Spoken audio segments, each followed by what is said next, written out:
Welcome to Watu. I'm your host, Watu Ntuli. Nelson Mandela once said that sports has the power to change a nation, to inspire, and to unite a people like nothing else does. Today on Watu, we are in conversation with Gugu Marawa, a renowned administrator, the former Bafana team manager, and now running the KZN Football Academy. Mam Gugu, welcome to Watu. Thank you, madam. Thank you so much.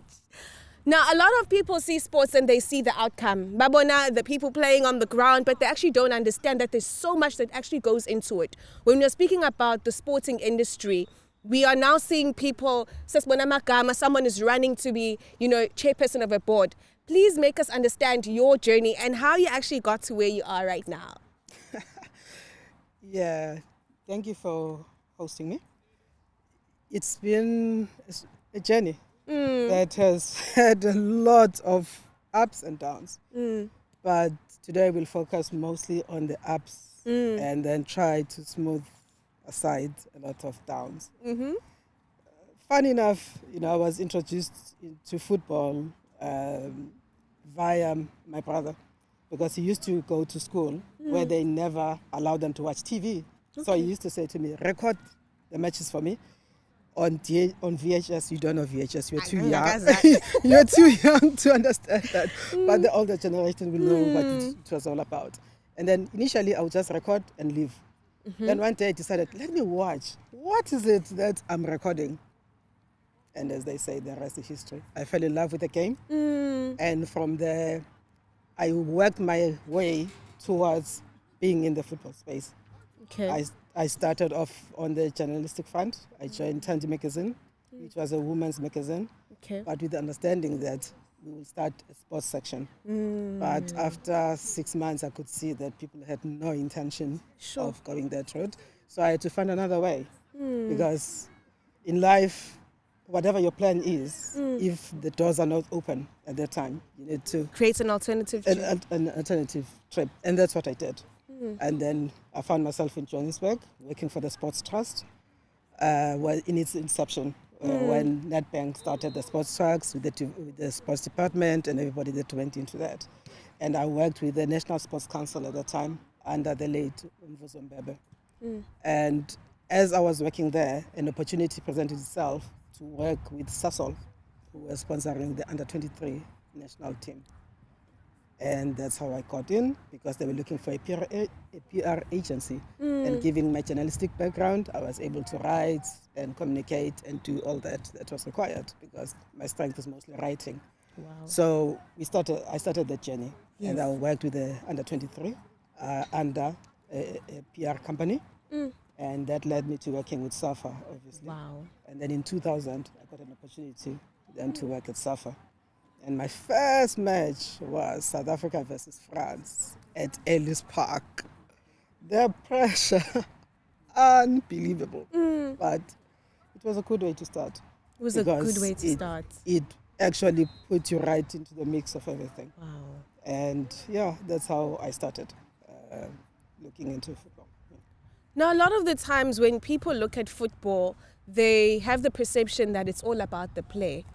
For a lot of young people right now, if in Ghana I want to get into sports or I want to pursue sports full time, parents are very skeptical. When we're looking at the economy, we don't understand the industry holistically. Please provide a bit of some insights of what is available out there and why did you choose soccer? It's a discussion that we're also having with the Department of Education. In that society has got this thing that when a child goes to school, they must be good at maths, science, and all the things that go with it. And unfortunately, a lot of kids are not good at that.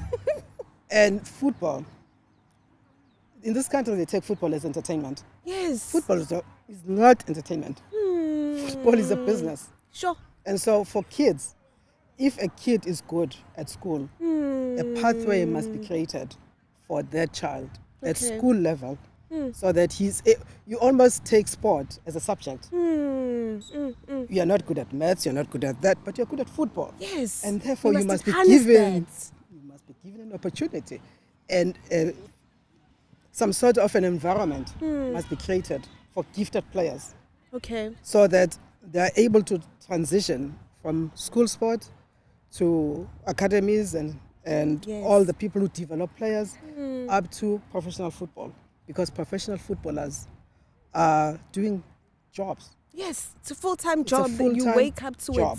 it. And if you do it properly, you have a schedule. You wake up in the morning, you go to training, you go and rest, you eat properly, you go and train in the afternoon, you rest. It's not like what you see now. People, when you're a top footballer, then you're going to go to the malls, hang out with your friends. Yes, and you're trending and you're getting endorsements. You know the story. Hey, and that's what differentiates a player like Ronaldo. If you look at the discipline, he told himself, I'm coming from nothing. Football is my getaway from everything that I go through. And he lives that every day. And he says, I'm going to retire. And when I retire, that's when I'm going to enjoy my life. Okay. But when I am in football, I'm working. And so if we can generate that mentality, at a young stage. It starts when you're at a young stage. And that's what I'm saying. If you start it at school level, where you sort of build that environment that says, I understand, you're not good at maths, you're not good at science, but you're a good footballer.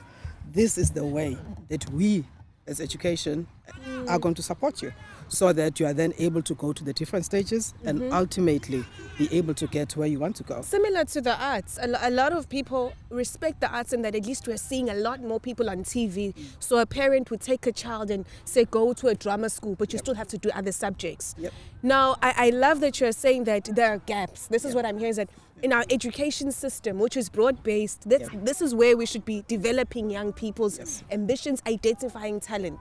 What are some of the gaps? As an academy, we are at the KZN Football Academy, and I see young people coming here. Is it full-time, and would we encourage the decentralization of football development where we're taking kids to academies as opposed to putting sponsorship into schools?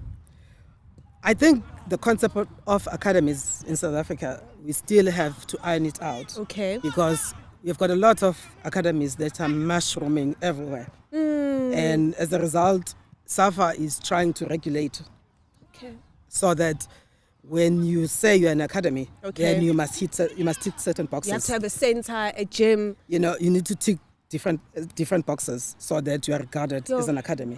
But right now, everybody's just like, oh, I'm an academy, you know, to attract kids into coming to join academies.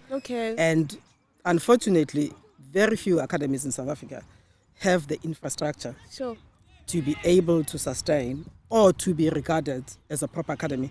I think 2 years ago, there was a FIFA program that was being done to try and evaluate academies in South Africa. And there were very few that tick the box. Even our academy, it doesn't tick the boxes because for the past, since 2015, we've been trying to get a center built for the kids. And no, we're still talking. We're still talking. You know, South Africans were good at talking. No, but this project started at the same time as the building of Suncoast. It did. But look at Suncoast. How long has it been? How long has Suncoast been going now? Opened all the restaurants. Everybody has been. I'm sure they're doing maintenance now. I'm sure they're doing maintenance now. But we are still talking. Fortunately, at the beginning of the year, you know, we had a conversation with the acting city manager. And he has moved the project from the department that was supposed to be establishing it to another department. And since its movement, we now are seeing progress and timelines that everybody can work with. Because the land that we were given to build, when we got here, we found out that actually it had a lot of issues because there were tenants that were here. And they went to court for 5 years. There was nothing that we could do on the land. But the case was eventually won by the municipality just before COVID. March We didn't know that we're celebrating. Yeah, the guys are out at the end of March, and then we start. And then 26th of March. Oh, lockdown happened. Lockdown happened to us. And then everything was on hold. Was on hold. Okay. So now it's starting again with the country finally opening up and things being done and everything. So, I love the fact that you spoke about sports being seen as entertainment.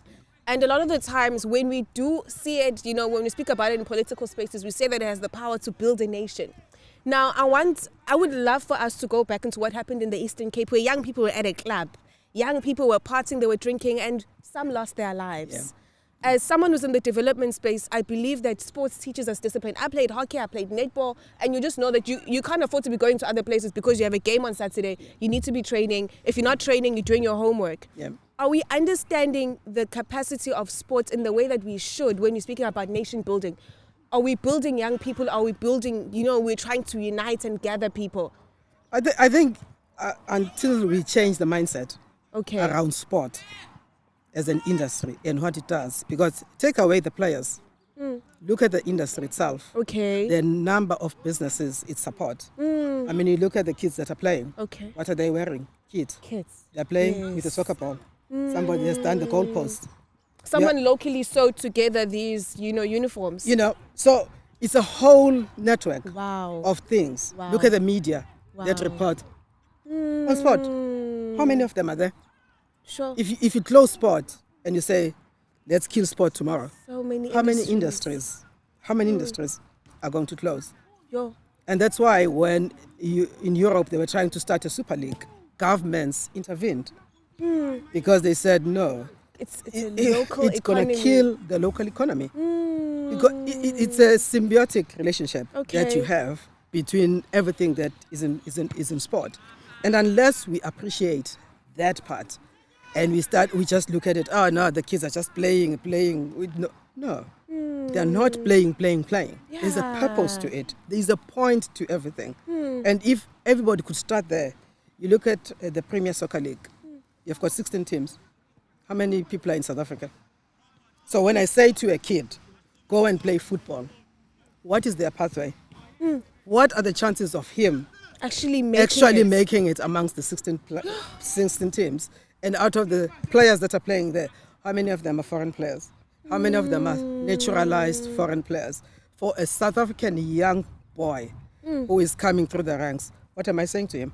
And they haven't even gone to an academy, and you're taking So I remember President Mbeki introduced a quota, and a lot of people were complaining about these quotas and saying, does race really matter? Because now South Africa started losing games. We're no longer making it onto the global stage. How do we understand quotas in the sense that it benefits us? Is it benefiting us in the absence of properly investing in the sporting code for women and for young men as well?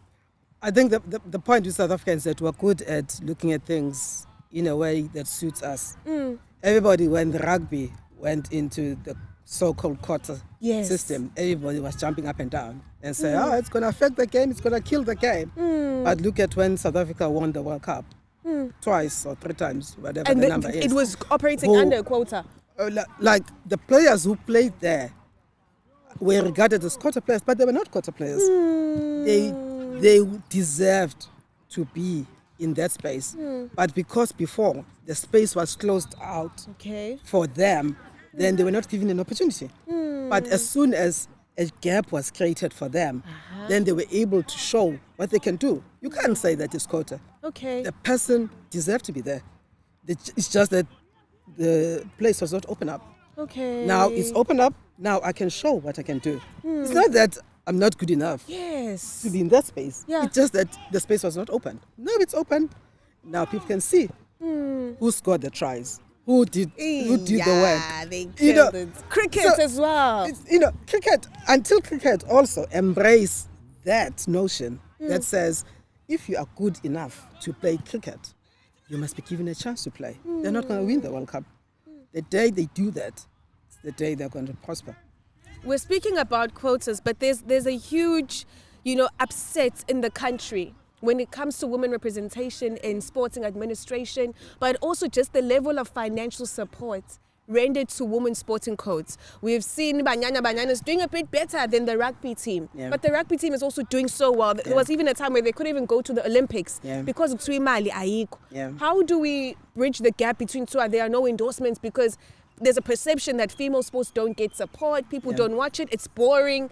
How do we actually change this narrative and actually start supporting women's sporting codes so that more people are inspired to get into the space? I think what Banyana has done is that they've done it for themselves with the support of obviously SAFA.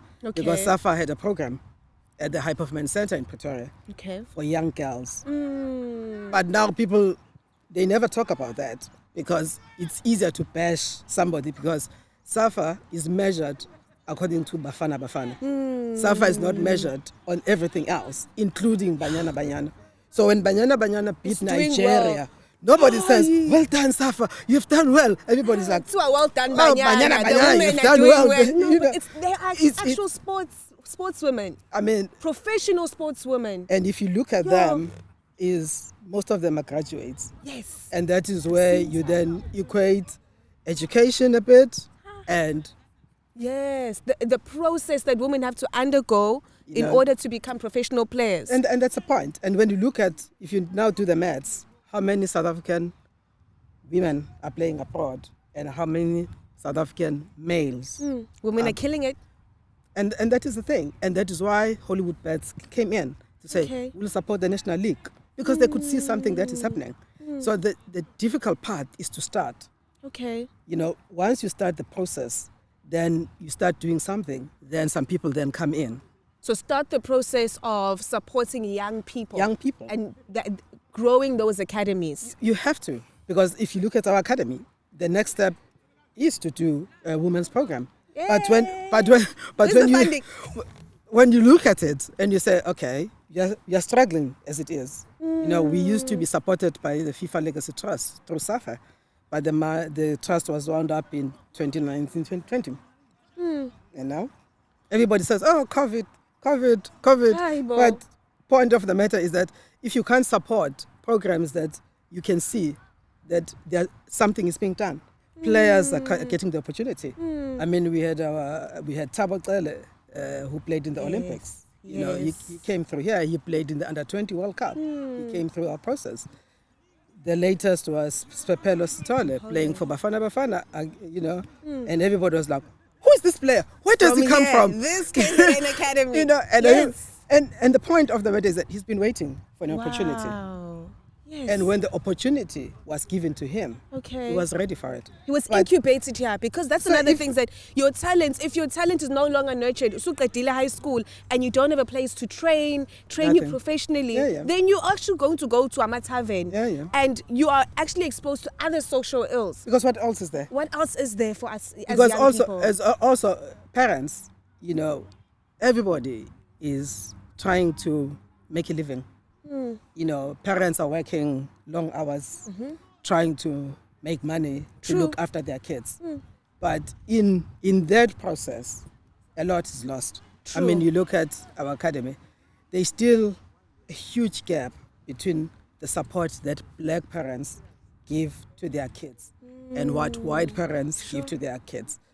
I know people always say, because white people have got money, but that's not the case. Some of the white people that are here, the guy is a policeman. He's same not as same as ours. He's not like your Oppenheimer who can then just flash money and then say no. They are also working parents, but they make the time just to come and see your child. Some of the parents we never see until the kid is supposed to sign a contract with a professional club. Suddenly the parent is here. I want a clearance for my child. I want it. But you've never, and you're like, okay, let's start from scratch. Who are you? Can you please introduce yourself? You've never been come to your child has been here for 4 years. You've never been here. And that becomes the point, is that in trying to balance your working as a parent and you supporting your child, there needs to be some sort of working together. Because you'll find that the kids that were in a tavern and whatever, the parents were busy doing something, they were working. They were not even aware that the child and is if there. they're sleeping, it's because they're tired, because they still have to go back to work the next day. But that's the issue. But it's how do we then bridge the gap? How do we support parents to support their kids? And how do we support kids so that they support their parents as well? Because the fact that your mom is working double shifts doesn't give you the leeway to then use the opportunity to go and drink when the mother is actually working for you. But sports creates the discipline. It does. You can't just wake up and go wherever. You have to train. There's body discipline. You have a bigger vision. The game is 90 minutes. It doesn't go beyond 90 minutes. So for those 90 minutes, you have to put it on the floor. There's no other way. You don't have an option to say, oh, today I don't feel like it. I'll just walk through the game because, no. For those 90 minutes, you have to do your utmost best because you don't know who's watching. So training, it's the same. And when people say you need to rest, it's because you are working hard. The body needs time to recover. So if you're not sleeping when you come back, then your body is not ready to carry it. Then you start saying injuries. So when they eat properly, you are told, no, we don't eat vegetables. We don't eat vegetables. And you're like, dude, your body needs vitamins for you to grow. One of our still developing. One of our players, because right now we don't have accommodation and stuff like that. So players stay at home and they come here to train and then go back home. So it was like, oh no, but your player has got malnutrition. Sure. And you're like, okay, how? The player stays at home. He eats whatever is available. Whatever is available. But then when you start talking to the player, you find that actually they don't eat vegetables at home because they can't afford to buy vegetables. So the things that we take for granted and say, oh no, they can just do it. It's just, no, they can just do it. There's a reason why it's done. Some players live here. There's no pub where they're going. They must eat pasta and everything. And it's like, what the hell is going on? So some players don't make it, not because they can't play, but because they can adjust to where they're going. That's why you find a lot of South African players coming back who go overseas, because they just can't take the whole environment, being away from home, working in the rain and the snow and it's cold and it's whatever. They can't take that. They are not ready to be on their own, where you have to look after yourself, cook for yourself, do everything. So a fully fledged academy facility creates that adjustment. Will help with that adjustment. From home, and then you're going to Poland, and it's like. But that's why it becomes so important. The fight that we've been having to say we need an infrastructure to be built because it assists the players. Because otherwise, without it, you can't do anything. Now we have started a program where we'll have some of the players who live here go through a program in Portugal before they can go into a club, so that we bridge the gap. Because what people also don't realize is that as an academy, we are affiliated to play in the 4th tier, which was used to be known as the SAB League. So when players leave here, people say, why is he not playing the Premier League? Dude, you can't move from a 4th division team into a Premier League. There needs to be an adjustment, period, of saying either you go to a Premier League team and you play at under 23 level. And that's why we try to move the players just before they turn 18, because they can still play for one season in the junior league, which is national in Portugal. And then from there you move to an under 23 setup, and because the under 23 team works with the senior team, the coaches, if you do well at under 23 level, then they move you up. And that's how you move. That's how Spepelo then came through. Because then you come through, it's a process. There's nothing in life where you just except if you win the lotto, of course. You sign, But then if you're not trained on how to use money, after a year, your 10 million is gone because you didn't know how to do it. So everything's a process. So you need to have the process steps that will guide you through that, unfortunately. People don't understand that. They just think, South Africa has got talent. We've got talent everywhere. Go to the rural areas, we'll have talent, we've got talent. But hence needing an excellent team manager. I'm already inspired. And I'm just like, okay, when do I start soccer? I'm like, so later, guys. So now I'm hearing you articulate all of this with so much passion. A lot of people, when they see women becoming managers and occupying spaces, they always want to say it's because you're a woman. They were trying to get funding because how do we also How do we view, for example, is there significance in having women managers in male-dominated industries or in male-dominated sports and brands? Because I mind there are no girls in the academy. It's difficult, to work in a male-dominated space. Okay. But what I've also found as I go along is that actually once you make the adjustment, we are able to make a lot of changes. For me, when I worked at the national team level, okay, all I heard was people complaining. Oh, Bafana, they can't do this. Bafana, they can't do that. And so once I had done the World Cup, which for me was the ultimate. I mean, where else do you go after the World Cup? I decided, you know what? Maybe we can do something to fix the foundation. Okay. Because there is no house where you build the house from the roof.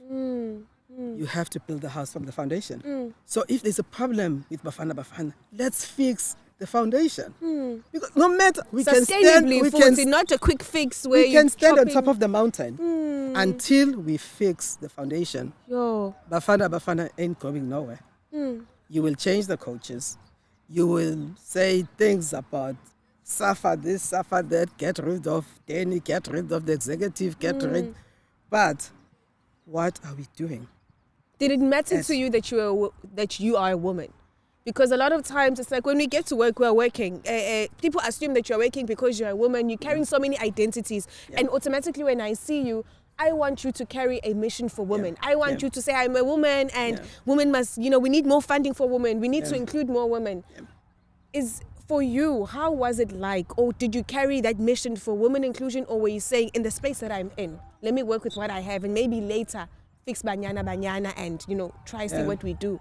No, for me, I always believe that action speaks louder than words. Okay. So when you are given an opportunity to say, work within the space. Okay. Do the best you can, because in doing that, you're opening doors for other women. Okay. But if I come in and I mess everything up, then they say, you see what women do? Women are useless. They will never get it right. And the doors close. So it's that balance that says, you're in this space.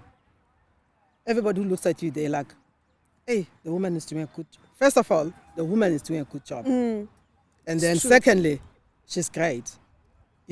But the first thing that they saw was a woman. Same thing with men and gender-based violence. Everybody says, oh, men are terrible. Yeah. But it's not all men that are terrible, but there's certain men who are terrible. Okay. So we all in this world carry labels that help you in some ways, but then disadvantage you in a lot of ways. Because every time, every day, whatever you do, the first thing you must think of is, I'm a woman. So if I do this, what is the reflection on other women? True. But it's the same as players. I always say to the players that started with the academy, Thabo and Spapelo, you are there for other players.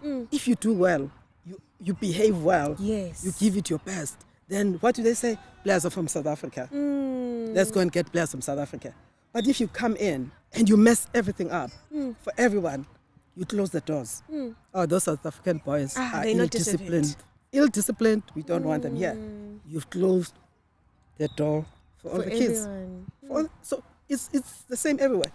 Besides it being a woman issue, okay, it's a people's issue. Okay. Whereby whichever label you carry, you carry the responsibility. You carry the responsibility that goes with it. Young people. Wow. Young people is the same.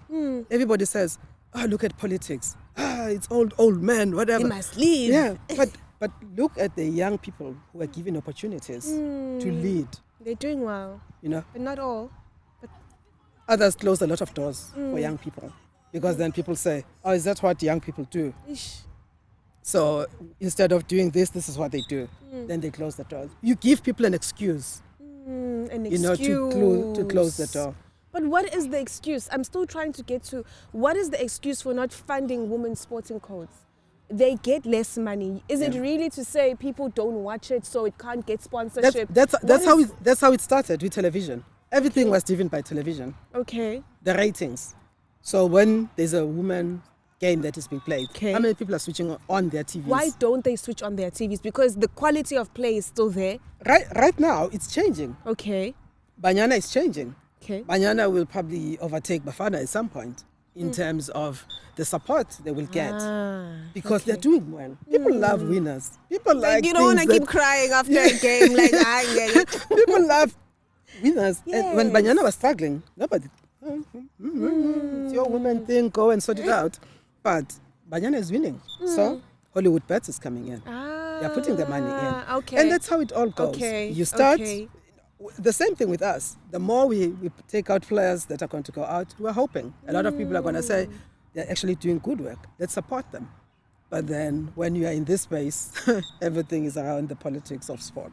So it helps, but at the same time, you need to stand on your own. Because if it opens the door, once the door is open, what do you do about it? True. If it closes the door, how do you go around the door to eventually get in? Because I always believe that when the door is closed, there are a lot of things that you can do. You can sit down and cry. Oh, they closed the door for me. Or you say, okay, how do I get through this door? Because you've You made can it about the door and not about what is in the door. Yeah, you can go, dig underneath, go underneath. You can see whether there's something you can drill at the top. You have to open the door because ultimately that door has to open. And so for me, that is what it's all about, is that when the door is open, what do you do when you got on the inside? You must be ready to deliver. When the door is closed, how do you open it? You prise it open. It takes longer, of course, it takes longer. But the door will eventually open because that's what you want to do. The door will eventually open. You need to persevere. And I think that right now, young people need to understand one thing. There's process, there's perseverance, and there's discipline. And that's some of the things that we learn from participating in sports. So if you are at a school right now, a lot of schools are not getting extracurricular activity support and funding. What can we do to ensure that by the time we identify a child who gets to qualify and be a part of the academy, they come right?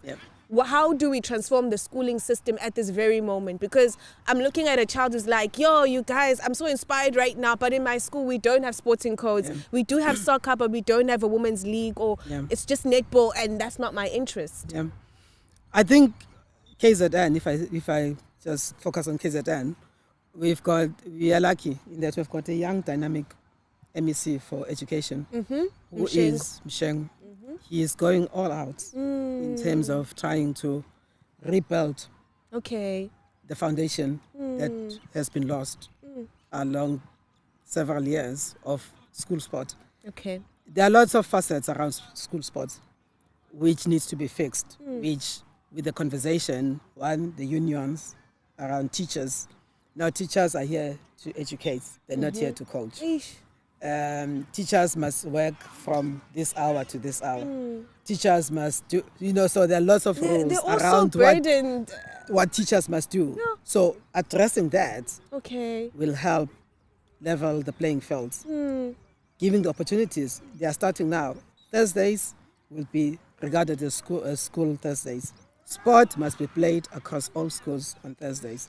So it's small steps which are going to build towards putting sport into the education, because it has always been the foundation. If schools are doing well, then the sporting codes will prosper, because where do kids play? They play at the schools during the week, but then they then come to academies and play league football, because school sports, the school levels are not the same. There are certain schools that are very good and certain schools whatever. So they need that constant playing in a league format. So Saturdays will then be schools, Sundays will be leagues, so that you are able to balance it out, so that kids are able to play both for schools and both for academies and clubs, because you need both to grow as a player. You can't play at school only and have no other place to play. You need to play at school, then you have to play at a club. School, club. It goes together. Because if you do that, then you're able to develop better, faster, and are able to get to where you want to go. So the school system right now is being transformed. There's integration and there's growth. There is. I mean, there's a plan. The plan is in place. to try and fast track it and get things to move at a faster pace. And I'm sure in the next few months or so, they will make a few announcements. And the Academy is working with the Department of Education? Oh, we do. I mean, they do invite us to attend some of their meetings to make input in terms of what direction they have to go. And it's the input that we are trying to drive that says, please take sport as a business, because if you take sport as a business, then it changes the way people approach sport. You know, you look at most of their former white schools, sport is huge. The coaches also get paid properly, because that's another issue. Everything is huge. The facilities, they've got facilities. They've got high performance centers. They've got gyms. They've got grounds. The fact that they don't allow football to play in some of their teams is another issue for another day. But the facilities are there, and that's what needs to happen in our schools. Instead of just building a school with no facility, schools that are going to be built going forward have to go with sporting facilities. Wow. Because where the kids going to play? Right now, there's a big fight between clubs, schools, academies, because we don't have enough facilities. Wow. How many clubs are here in Durban? Let's take Durban, for instance. How many facilities are in And could Durban? it be that the people who are opening clubs are people that did not make it into professional leagues, and they're like, actually, I can still contribute towards youth development. So you go with your skill and you open a team. And is that the right route? It is the right route. But also you find that there are a lot of old people who go to their communities and they find kids doing nothing. And then they bring them together. Which is good. Then the guy takes his pension money, buys 2 soccer balls or 3 soccer balls, gets the kids together, and they start playing football. You know, just by doing that, it's somebody with a passion who has seen that there's something wrong with him within my community. Then we fix it. He doesn't have the money, he doesn't have the resources, but he has got a drive to do something for the community. So if we have got more people doing that within their communities and saying, you know what, there's a problem. Kids are going to taverns, kids are doing this. What can we do as a community? Instead of having to wait, what is government doing? What is that one doing? What are you doing within your community? Doing within your community? So if you're a business person right now, or you sew, you're a designer, you produce shoes, whatever it is, I believe that you can actually start contributing and investing in youth development through sports, the sporting codes. You could even provide catering. I believe that it's not always about what happens, the output, about who's winning, but are we really developing our communities? Are we getting rid of social ills? That's what we're all about on Watu and KMG Inclusive Developers, Nesaki Sizwe Community Project. So to everyone who's watching right now, we're encouraging you that if you're a young person, it might not be sports. The gist of the conversation is that young people need to start engaging in developmental programs, because this is about development. You have done so well, but what I love is that you are taking all the skills you've gathered at a national level and you are teaching it and handing it over to the next generation. And so we do see the future of soccer growing. Closing remarks and a message to our viewers today. No, I like what you're saying, because it's important. I mean, for instance, if I take, we used to run an under-19 international tournament. And if you look at the industries that benefited from that, it was the hotels where you had 8 teams staying. Sure. It was the catering companies that were catering within the stadiums. It was the people who are providing sound at the stadiums. It was the people who are providing cars, the buses, taxis. So it's a cascading thing that just from one event that happens. And if we go with that attitude that says, I'm not playing football. Yes. I am doing other things. I'm affecting other things. There's an economy. There's an economy around sport. And if we can develop that economy, then we also start trying to deal with the issues of unemployment. You know, because suddenly there are things, when you are playing here, you find guys coming in to sell, you know, things on the outside for the kids and for everybody. It's an everything you do touches somebody else. And if we can then just start developing that, to say that don't look at things only in a narrow sense that, oh, it's just football. No, it's not just football. It's actually a life-saving thing for a lot of A lot of people. It's There are real lots of nation companies. building. This is nation building, not the entertainment and the speakers that we see, but the individuals that are participating have been developed. You have to, because that's what the kid must be able to move from point A to point B. And at the end, at the highest, he must be able to have money that will sustain his family. And then the people that are around should be able to work. The coaches that are here, the guy who's doing the kit, the guy who's cutting the grass, the guy who's fixing the roof. Everything that works around here must create a job for somebody. But then though everything's not funded, then you're basically killing people, because you're making people work without pay. You know, so we need to be able to fund things that need funding. Sure. And not take money to do things that are of no benefit to anyone. So when there's funding, put it into good use, into things that benefit a wider economy, and not just one person who's going to buy a Lamborghini. Hey, let us fund sporting codes, because a lot of young people have dreamt, they've developed these skills, but the biggest issue that we are finding within this industry and sector is that it is not receiving enough endorsement and funding. So that's it from us on Watu. If you're a young person and you're like, you know what, I want to continue dreaming, I want to continue playing and harnessing my skill, please get into contact with sporting academies, because we do believe that you might not be here, but maybe in your community there is someone who's doing something. Start. But most importantly, remain disciplined, and don't engage in social ills and activities that will lead you astray and not result in great performance in whichever sector that you are in. Parting words from me, Watu. Stay safe, uziphathe kahle, uzimisele. Bye bye. Well said.